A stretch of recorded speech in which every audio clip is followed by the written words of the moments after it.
Šī ir Baiba, un tas ir Jānis. 8. februārī viņi dosies uz Dienvidu Ameriku. Šeit ir Latvija, un tā ir Rīga, tā ir Deutschlande. Un kaut kur šeit ir Minhene.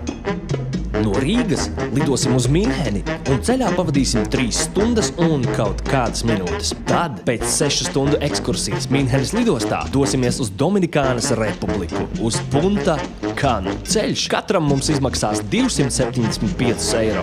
Šobrīd esam gatavošanās procesā piedzīvojumam, cenšamies iekrāt, lai tas viss izdotos. Tas ir liels jautājums arī mums pašiem. Cik mēs ilgi tur būsim? Tas, lai tā arī paliek. Mēs brauksim, lai satiktu cilvēkus, dzirdētu viņu stāstus, iepazītu kultūru, redzētu turienes apkārtni un ikdienu, un to visu arī iemužināsim fotogrāfijās un video epizodēs, un rakstīsim par redzēto un sajusto dzīves garša LV.